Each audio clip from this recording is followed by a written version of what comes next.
तो स्टूडेंट, आज का चैप्टर जो पढ़ने वाले हैं 6.1। तो सबसे पहले हम यही कहेंगे कि कोई भी एक्सरसाइज पढ़ रहे हैं तो सबसे पहले उसका कॉन्सेप्ट समझना ज़रूरी है। तो इस एक्सरसाइज में जो चर्चा हुआ है सर्वागसम और समरूप का, तो सबसे पहले हम लोग को समझना है सर्वागसम किसे कहते हैं और समरूप। सर्वागसम से ही सर्वागसमता हो जाता है और समरूप ही समरूपता हो जाता है। तो कैसे हो जाता है, कैसे हम लोग समरूप को समरूपता कहते हैं, कब कहते हैं, इस चैप्टर में अच्छे से सीखेंगे हम लोग कंसेप्ट के साथ। तो चलिए हम लोग इसकी चर्चा करते हैं, ठीक है। तो यहाँ पर अब हम सबसे पहले बताएंगे सर्वागसम। सर्वागसम, तो सबसे पहले हम ध्यान देंगे कि सर्वागसम किसको बोलते हैं। जिसकी आकृति सेम हो, उसकी भुजा भी सेम हो और उसके कोण भी क्या हो, सेम हो, उसे हम क्या कहते हैं, सर्वागसम, ठीक है। तो यहाँ पर हम थोड़ा सा आकृति को दिखा दे रहे हैं। तो देखिए यहाँ पर जो है सेम आकृति है, ये सेम आकृति है, इसलिए क्या है, सर्वागसम है। तो इसके एंगल जो है इस एंगल के बराबर होगा और ये जो एंगल है इस एंगल के क्या होगा, बराबर होगा। और तीसरा एंगल जो है यहाँ तीसरा, ये इसके बराबर होगा। तो एंगल भी बराबर होना चाहिए और इसके भुजा भी बराबर होना चाहिए। तो आपको समझ में आ गया होगा कि सर्वागसम किसे कहते हैं, जिसकी आकृति एकदम सेम हो, यानी हूबहू हो, उसमें कोई डिफरेंट ना हो, कोई छोटा बड़ा ना हो, साइज दम एक जैसी हो, उसे सर्वागसम कहते हैं। तो सर्वागसम के लिए ध्यान रखना है कि समान कोण होना चाहिए और समान भुजा होना चाहिए, इन दोनों में कोई डिफरेंट होना नहीं चाहिए और इन्हीं दोनों की वैल्यू को सर्वागसमता कहा जाता है। किन दो वैल्यू को, समान कोण होना चाहिए और समान भुजा, यही दो गुणों को सर्वागसमता कहा जाता है, ठीक है।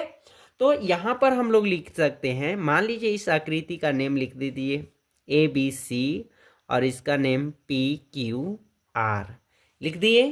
अब यहाँ हम लोग को ध्यान देना है कि एंगल में अगर हम लोग लेके चलते हैं तो एंगल B जो है एंगल Q के बराबर है और एंगल C जो है एंगल R के बराबर और एंगल A जो है एंगल P के बराबर है, ठीक है।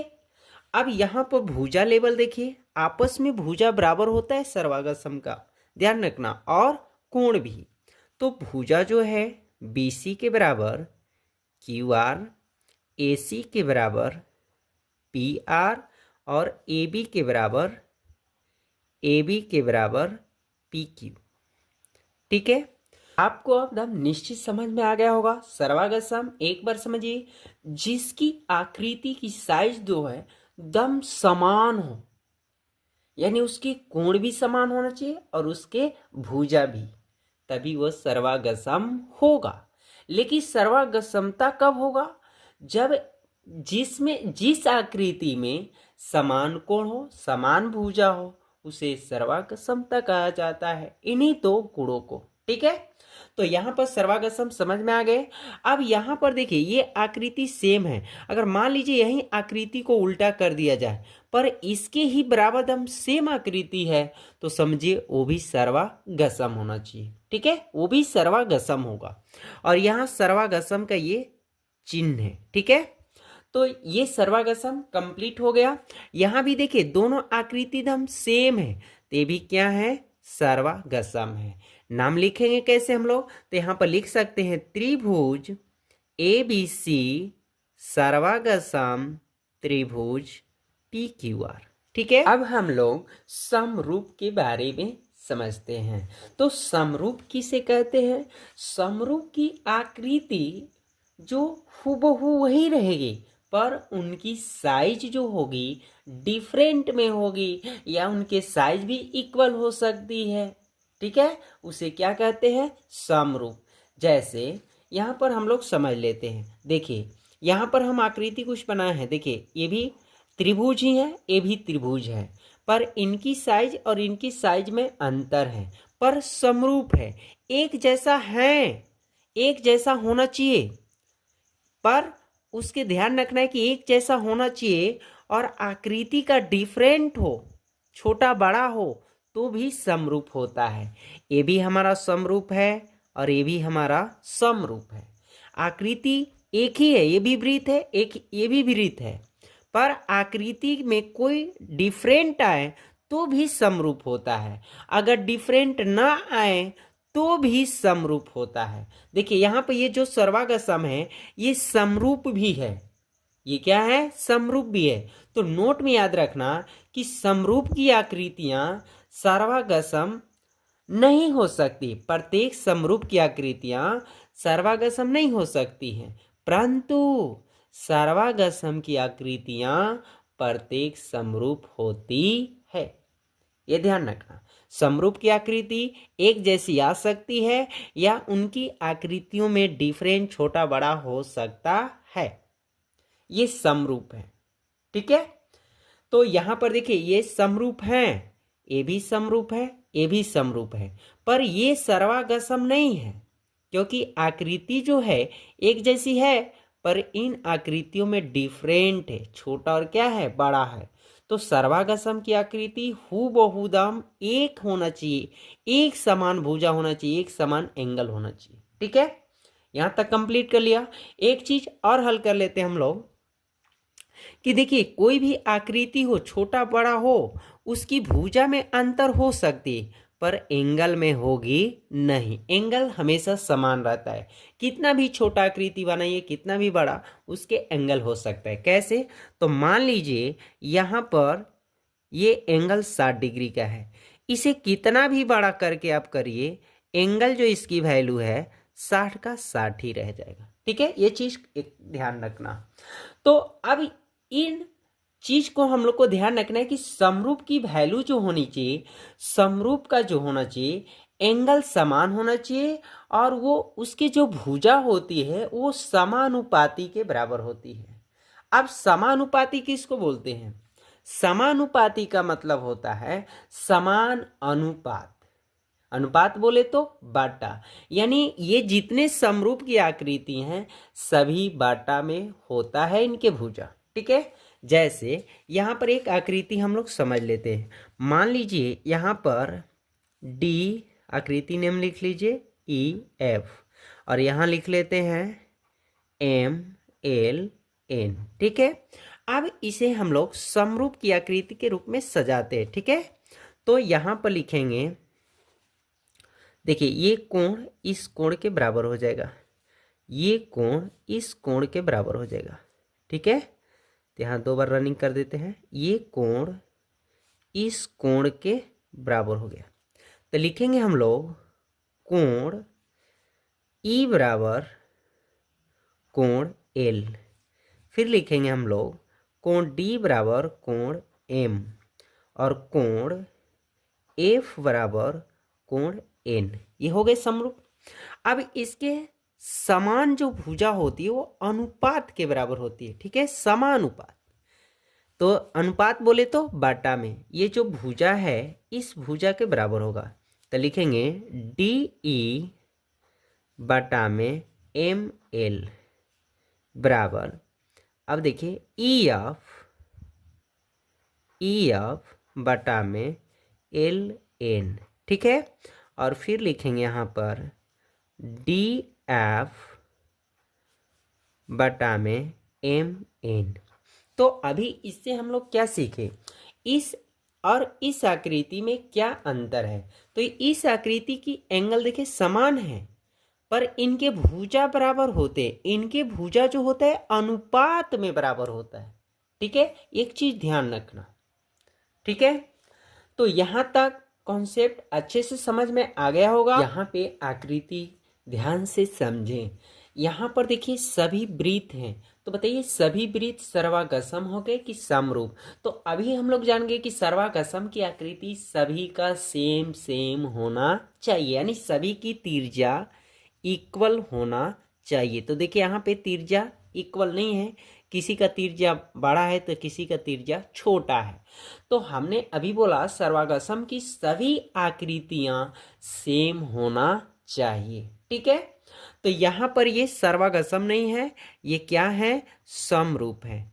ये सभी वृत्त की आकृति जो होगी समरूप होगी। यहाँ देखिए यहाँ भी सेम आकृति का नाम वही है, त्रिभुज त्रिभुज ही है, पर इनकी आकार जो है एक जैसी नहीं है। इनकी भुजा में अंतर है, देखिए दो है तो मान लीजिए ये कुछ पॉइंट है, ये कुछ पॉइंट है, यानी इसकी आकृति तो एक है पर इनके जो भुजा वैल्यू है समान है नहीं है समान, इसलिए ये भी क्या होंगे, समरूप, ठीक है। तो सभी यहाँ त्रिभुज जो होंगे समरूप, यहाँ सभी वृत्त भी होंगे समरूप। तो आपको यहाँ तक समझ में आ गया होगा। तो चलिए एक्सरसाइज को शुरू करते हैं। तो यहाँ पर देखिए क्वेश्चन है, क्वेश्चन जो है सभी वृत्त होते हैं, बताइए सभी वृत्त, सभी लोग यहाँ वृत्त बना दिए, बताइए अब सभी वृत्त क्या होंगे, सभी वृत्त क्या होंगे, तो सभी वृत्त क्या होंगे, समरूप, ठीक है। सभी वर्ग होते हैं, सभी वर्ग यहाँ बना दिया जाए और उसकी अलग अलग डिफरेंट आएगी, एक जैसी नहीं आएगी। सभी वर्ग यानी जितने वर्ग बना दिए, कोई जुड़ने की सब एक ही जैसा एक ही भुजा का बनाएगा, इसलिए सभी वर्ग क्या होंगे, समरूप। सभी त्रिभुज समरूप होते हैं, बताइए सभी त्रिभुज समरूप होते हैं, सभी त्रिभुज समरूप होते हैं। किसका, समद्विबाहु। तो सम मीन्स बराबर, दी मीन्स दो, और बाहु मीन्स भुजा, यानी जिसकी दो भुजा आपस में बराबर हो, जिसकी दो भुजा आपस में क्या हो, बराबर हो, ठीक है। ये मान लीजिए ये भुजा के बराबर हो गई, ये भुजा ये, और ये भुजा कितना सेंटीमीटर का है इसका कोई ठीक नहीं है। ये 4 सेंटीमीटर हो सकते तो ये 6 सेंटीमीटर, दो भुजा है। पर यहाँ पर समरूप होने के लिए, यहाँ पर समरूप होने के लिए उसके जो वैल्यू होनी चाहिए, भुजा जो है अनुपात का क्या होना चाहिए, बराबर होना चाहिए। तो ये तो दो है पर ये है नहीं। सम बाहु मीन्स, यानी सम मीन्स बराबर, बाहु मीन्स भुजा, यानी सभी की भुजा बराबर आना चाहिए, सभी की भुजा क्या आना चाहिए, बराबर।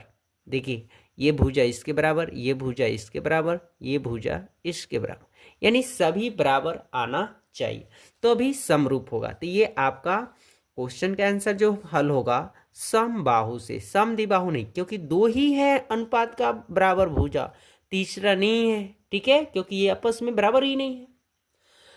तो यहां तक क्वेश्चन हल हो गए। नेक्स्ट इसके चौथा जो है, तो देखिए यहां चौथा क्वेश्चन जो है लिखा है कि भुजाओं की समान संख्या वाले दो बहुभुज समरूप होते हैं।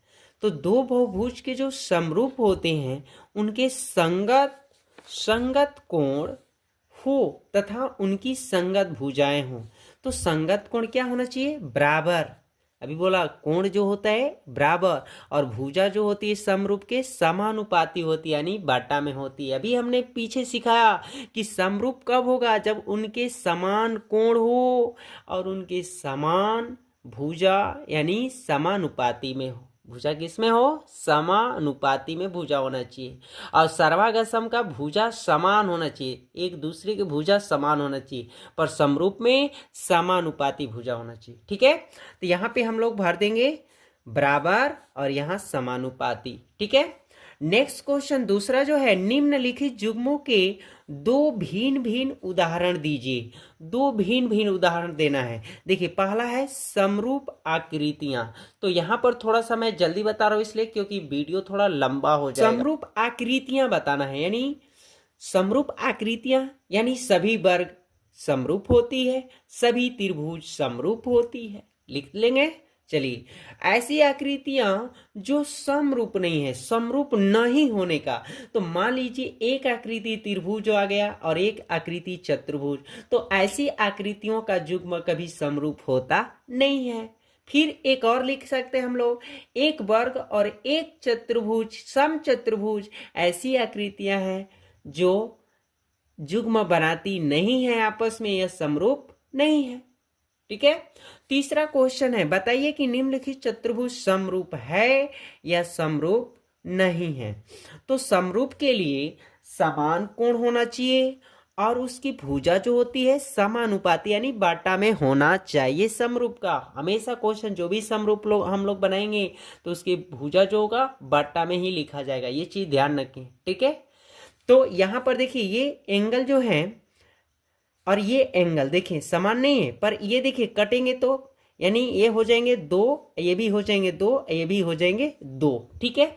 यानी ये समान, इनकी समानुपाती भुजा तो इक्वल है पर समान कोण इक्वल नहीं है, इसलिए यह समरूप नहीं है। ठीक है। तो यह वीडियो कैसा लगा कमेंट में जरूर बताएं। अगर नहीं समझ में आया तो हम आकृति को बना के पुनः समझाएंगे।